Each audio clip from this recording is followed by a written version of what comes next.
Next, we need to thread the sock yarn into the yarn feeder. Across the yarn mast.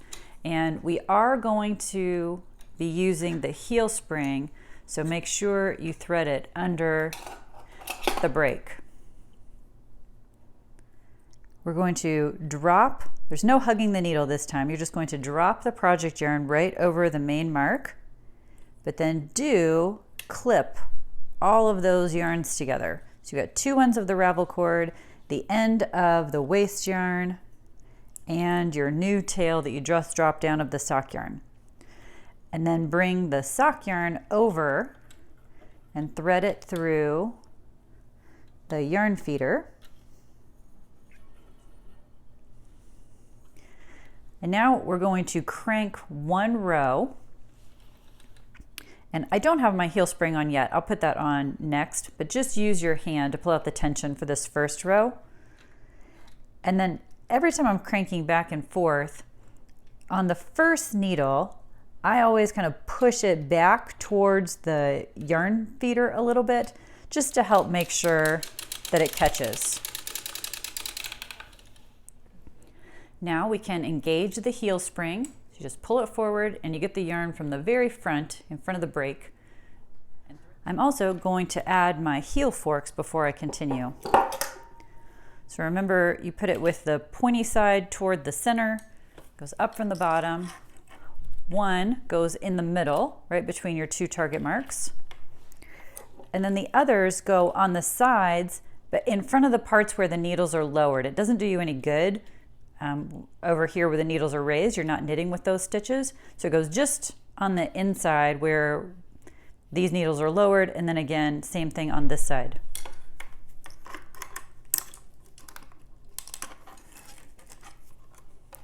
If you want to take the soft weight out to get them situated, that's perfectly fine. The next thing we're going to do is wrap the first out of work needle on this side. That just means we're going to bring the yarn back behind the needle, and then we're going to crank back the other direction. Again, on this first needle, you're going to hold it in with your finger to make sure that it catches.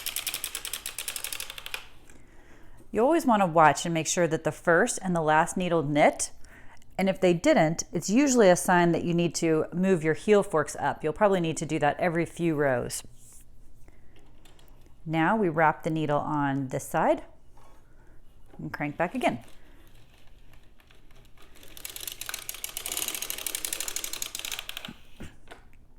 Now we're going to lift the needle, the first lowered needle, past the halfway mark. You always lift the needle that's the last needle worked. So whenever it's a row that you're supposed to be lifting a needle, you know which one it is because it's the needle that has the working yarn attached to it.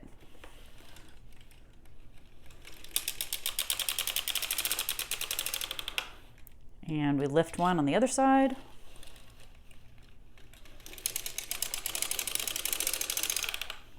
Now we're wrapping one more time on each side. So wrap the first lifted out of work needle.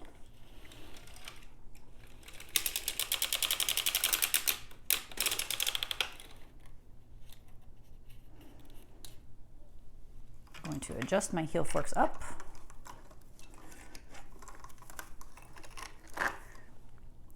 I'm going to wrap one more on this side.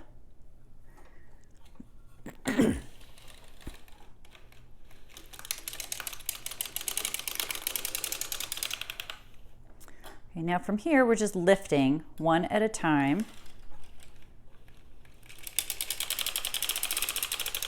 Cranking around.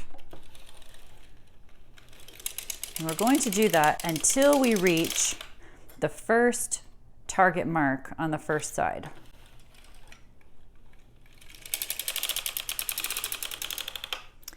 If the cylinder won't turn, it's often because one of your lifted needles is just a little too low and it's in the way of the cam. So just make sure they all are lifted all the way up, right at the top.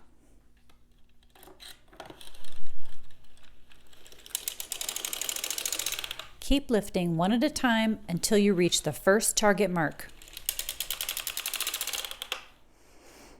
And now I'm ready to lift the last needle. If we were centering this all the way back up at the top of at 12 o'clock, it's on the 1 o'clock side. That's the one where I just lifted, the last one before my target mark. I'm going to crank back.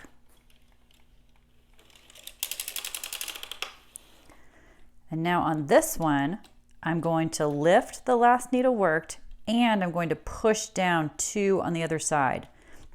Don't push them down so far that the latches close. Take one more moment to raise my heel forks. Cranking back.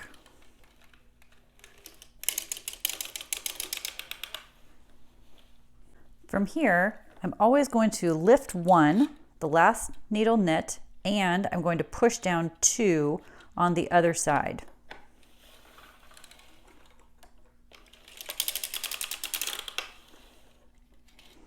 Lift 1, push down 2.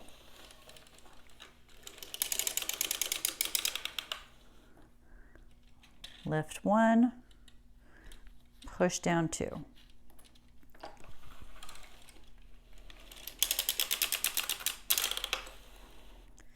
Okay, we are nearing the halfway mark.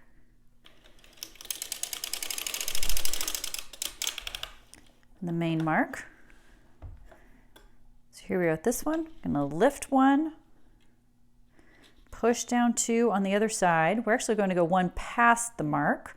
So we're still going to go a couple more rows. On this side, I'm lifting the last one before the mark. I'm pushing down 2 on this side. So I'm pushing down the ones on both sides of the halfway mark. So this side is now done. We're cranking counterclockwise.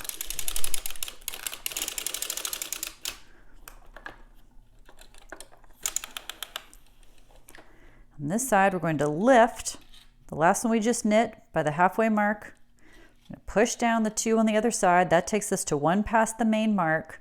But this time we're going to start cranking, but only until the halfway mark gets back to 9 o'clock.